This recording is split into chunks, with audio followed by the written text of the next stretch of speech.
Crash cymbals are some of my favorite percussion instruments because they make a really loud sound, and it's very fun. Now, the other problem with crash cymbals is that they make a really loud sound, and it can be a bad situation unless you know how to hit them and dampen them and really manipulate these two cymbal plates in a fashion where it can produce a really nice sound. So I have a different couple of approaches to the crash cymbal that I'd like to show you. Before I have any students play with the crash cymbals, I'll actually have them just use their hands. So I'll have their hands. We can think about our fulcrum, just kind of like our match grip, on both hands. And we've started talking a little bit on timpani with French grip. So we're going to have our hands together with our thumbs up on top. Now we're just going to play with or put our hands together so that our fingers are a little bit flat off to the side. Think about having our fingers or our thumbs find where our fulcrum point is on our cymbals. We'll get to that in a second. But what we want to think about is kind of like separating our hands apart. We want to think about that our hands are full of molasses. So when we're going to be playing these cymbals, we're going to be dragging the cymbals apart. So I like to have students start off by playing cymbals without cymbals. Now when our hands are together like this, we can kind of hit our knuckles together a little bit. Slowing it down, we can start pulling it apart. It's full of molasses.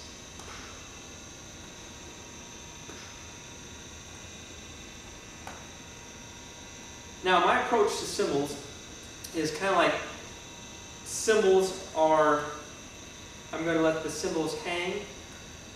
And I think of this as kind of like a down approach. There's some ways that you can play with an up approach with cymbals, but this way is going to be thought of as a down approach. So I'm going to take my cymbals, I'm going to hit them together, and I'm going to release them down the ground so they're going to be laying and hanging flat. So this whole time, while you're talking to the students, have them continuously try to play your cymbals as beautifully as possible without cymbals in their hands. Then as soon as they start getting those cymbals in their hands, they're going to realize already about the techniques that are involved with playing cymbals. Okay, so we can have that approach. Now we can go ahead and have them start picking up their cymbals. We have two plates. The cymbals are typically sometimes different pitches.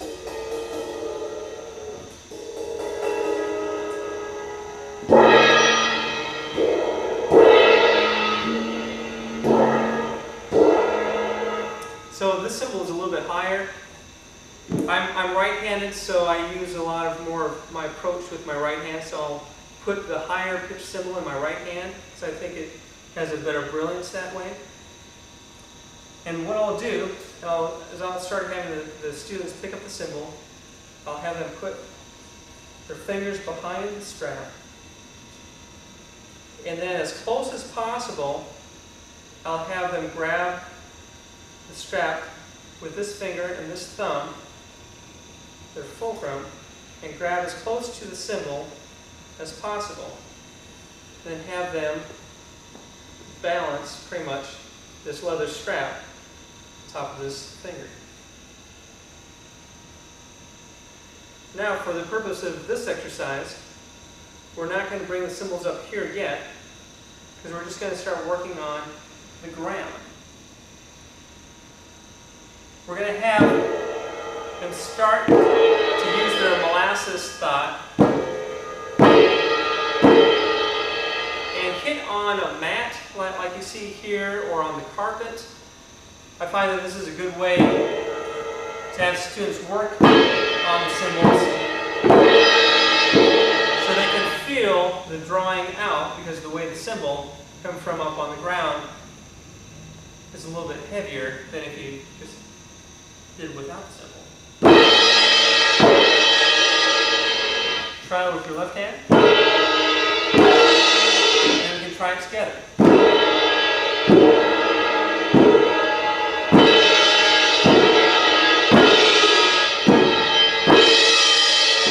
This whole time, try to achieve a very nice sound out of the cymbal. Then we can finally stand up with our cymbals and try it together. Now with both hands, we talked about how to hold this on our right hand. We can do the same thing with our left hand.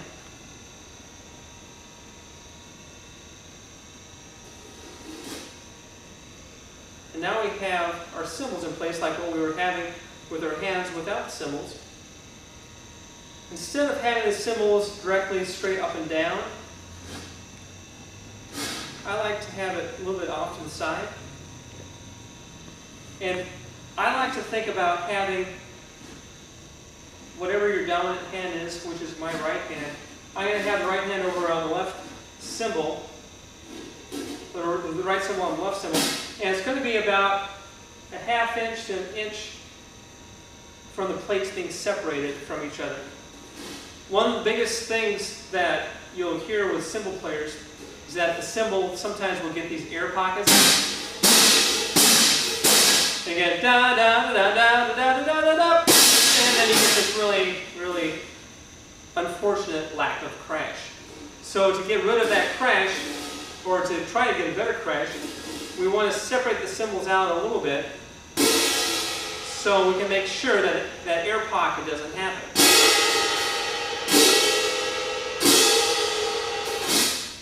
Okay, then we start with our molasses concept. We start off slow and soft and start pulling our cymbals apart.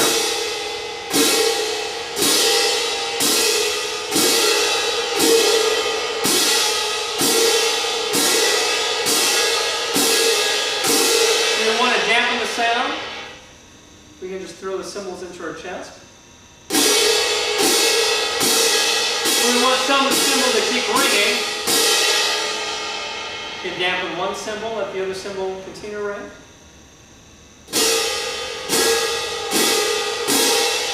Or this concept of this downward approach. This is a process of letting the cymbals continue to ring. I'm going to hit the cymbals a few times, and I'm going to keep crescendoing with the cymbals, and then I'm going to give it a final crash. Then you'll see what I mean with this downward approach.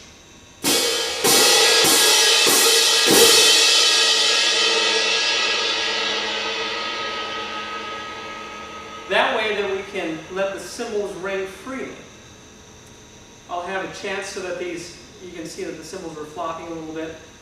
They'll allow the sound vibrations within the cymbals to just do its natural course. Now the neat thing about cymbals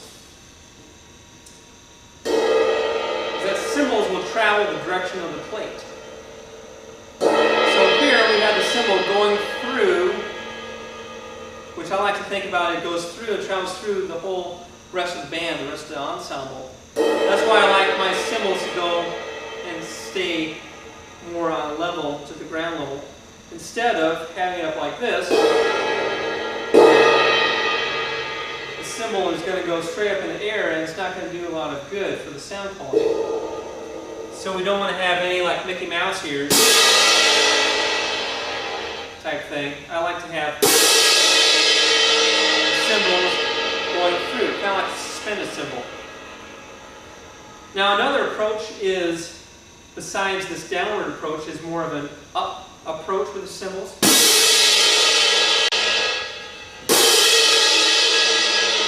Sometimes people will feel that they like that sound thing, that it'll lift the cymbal of sound above the ensemble and travel on through. There's lots of different ways to create these sounds.